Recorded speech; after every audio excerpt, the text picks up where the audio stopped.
We've been thinking a lot about the election so far, even though it hasn't even really been called. But we have some votes. We have raw vote totals. We have some counties and others. And one of the things we know is that 68 million people voted for Donald Trump, more so than last time. He actually overperformed with every group except for white men, something that they're never going to tell you over on the cable networks. And one of the people who it's always fun to watch in a mainstream environment is Andrew Yang. Because he just will, out of nowhere, drop these truth bombs on the network. Wait a second, you're not allowed to say that. Yeah, they're like, wait, what? And he did one of those, I think it was on election night, that we wanted to bring to all of you about that vote and about what the future is for both parties. Let's take a listen.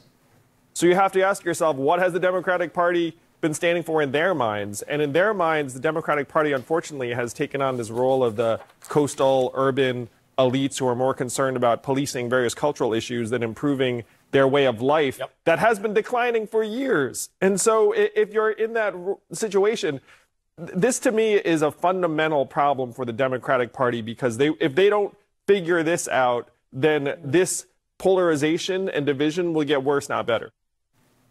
Very well said. Very well said there, Andrew. And it's funny because I think because we're still in the midst of counting the actual ballots that, this type of discussion has been relegated. But overall, I saw the same, thing on Twitter. 68 million racists, all of that, the freak out. A little bit tempered because it looks like Biden will probably win the election. At least he's on track to do so at the time of this taping. But by and large, you can't write off 68 million Americans. You just can't. It's their country too. And if you look, I was just reading the New York Times story about Hispanic voters delivering the state of Texas for Trump. This is just not something that people are capable of understanding, which is that it's not even about Democrats. It's not like they have a rightful right. But coalitions, electoral coalitions, are like living, breathing organisms, which respond to inputs that are new and are fresh. And that's what Trump was. And it's just so fascinating to see that actually play out in margins and numbers I didn't even expect. Way bigger than I thought it would be. Yeah, I have so many thoughts about what unfolded this week. In one sense, and you may disagree with this, Saagar, but I kind of feel like the result is perfect for two reasons. Number one, because it sort of illustrates that lesson that you just can't take people for granted. You can't take coalitions for granted. You can't treat demographics like they're monoliths. You have to actually speak to people. You have to organize them. You have to do the work, or eventually, over time, they will drift away and they will look for other alternatives. That's number one. Number two, look, coming into this, the polls were so dramatically wrong, and it looked like Biden's headed through this totally pathetic, lackluster campaign on basically nothing to a landslide victory. And he didn't deserve a landslide victory. No. And the Democrats didn't deserve a landslide victory. And they didn't deserve to win the Senate. And they didn't deserve to pick up seats in the House. That's the truth.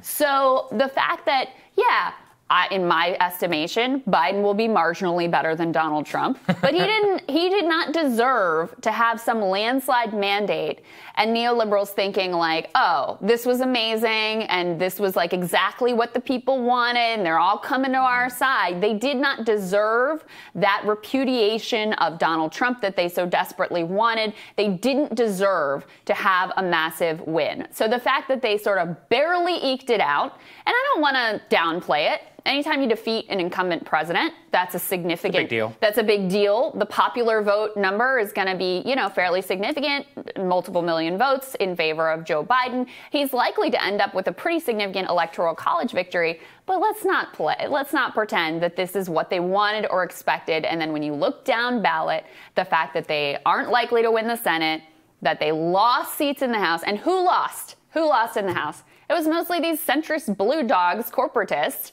who stood for nothing. That's another thing that I think we're going to be exploring in the weeks to come is Nancy Pelosi thought she was so damn clever holding up the stimulus and keeping people from getting help who desperately, desperately needed it. And I think if you want to know the story of why Democrats lost seats in the House when they thought they were on track for significant gains, I think that is a big part of the story because people aren't stupid. Yeah, President Trump could have done a lot more. He could have gotten out there. He could have showed leadership. He could have gotten the stimulus done. But they also saw that House leadership and Democrats were playing political games with their lives, and they got punished for it. I think that's another incredibly important part of this election. People were paying attention, and they saw the political games that were being played, and they were not here for it. Yeah, that's right. So I have interesting thoughts as well, which is that I'm more of an economic and cultural determinist than I was before the election, because a lot of my analysis was actually against my gut. I mean, my gut is that economics matters the most, material conditions of people's lives, and not trying to re-educate you and force you to believe things that you don't want to believe. And that is actually something I should have stuck more to. I kept looking at the polling on this COVID, and I was like, yeah, if there's any, I mean, it's intuitive, right? You're like, if there's anything that could supersede what you believe, it would probably be a pandemic, which is like killing people. But it's not, actually, it turns out. And it turns out that the lockdown stuff, all that, I don't think the polling on any of that was exactly correct, which makes me think back to the economy, which is that one metric we always kept looking at, which was like, was all the people saying I'm better off than I was 4 years ago. Country's on the wrong track, all this stuff. But I'm personally better off than I was 4 years ago. That matters. And the second thing, too, you can't underestimate the cultural backlash, because I look at, this is the two pieces that I'll pair together. Affirmative action gets defeated by a wide margin in California at the same time that Florida, a state that goes historically Republican, passes minimum wage by 60%. So what does that tell you? Fight for 15, 60%. But Latinos are overwhelmingly against this left-wing cultural backlash. And I think that that's the one thing we got to separate out, too.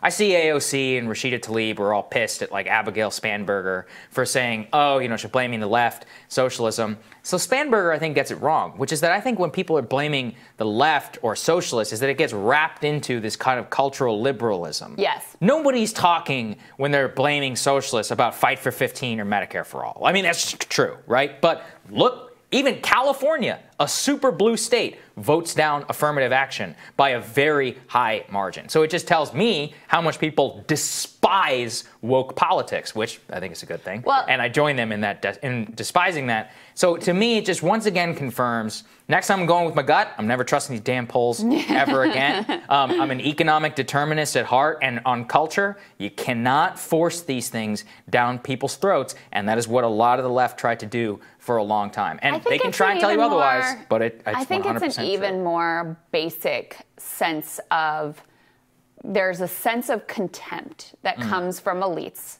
that comes from media organizations. Totally. I mean, even me, I'm watching this coverage on cable news, and I'm agreeing with a lot of what they're saying, and I still can't stand these people. I mean, seriously, like, that's how I feel, because they're just so smarmy and so sanctimonious and giving these, like, West Wing speeches about the sanctity of democracy, and you're just like, shut up.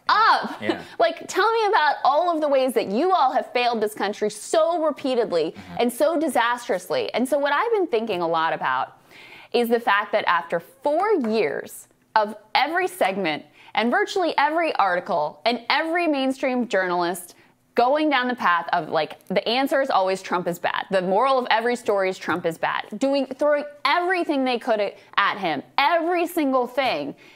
And after 4 years of that, you've basically moved the needle not at all. Opposite. You actually have more people vote. Joe Biden narrowly squeaked down a win, right? I mean, again, it may look pretty significant in the Electoral College ultimately, and he is going to win by multiple millions of votes in the popular vote. So I don't want to take that away from him. But if there had not been a pandemic, Donald Trump would be getting sworn in again. After media elites, by the way, being the ones that told us you have to vote for Joe Biden because he's the one that can defeat Donald Trump. Maybe even with the pandemic, I think if they passed even one more round of stimulus checks, I think he would have won. I agree with you. There's no question in my mind he would have won. I think you may very well be right about that. And so there should be a lot of humility on the Democratic side. I mean, look, on the other hand, like Joe Biden's, I said the other day, I'll say it diplomatically again, not at the apex of his abilities. And the fact that Donald Trump lost to this guy is also sort of embarrassing and pathetic. It's kind of pathetic all the way around.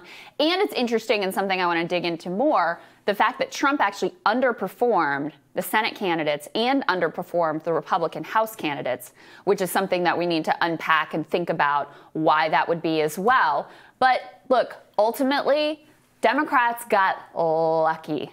They got lucky that there was a pandemic. They got lucky that President Trump was determined to shoot himself in the foot over and over and over again, because the energy from the population to tell the elites and tell the media, screw you once again, was all there and all in place. It's higher than it's ever been before. And that's it what only I've validates always, what we talk about here. That's what I've always said is the best thing about Donald Trump is the people who hate him. And I think that's what a lot of people were voting for. 100%. I mean, look, there wasn't a lot of economic stuff this time around. Let's be honest here. So, look, it's all about one thing. It's a giant middle finger to the elite. And that, again, goes to the thing of right now, you can either choose to try and talk to them, or you can marginalize them more, and their numbers will grow, and they'll grow, and they'll grow. Yep. And I think right now, given just the way things are, if Joe Biden does win, then what's going to happen? Look, he's got his hands tied in the Senate, razor-thin margin in the House now. You are poised for a massive 2022 House victory for the GOP, united House and Senate GOP in that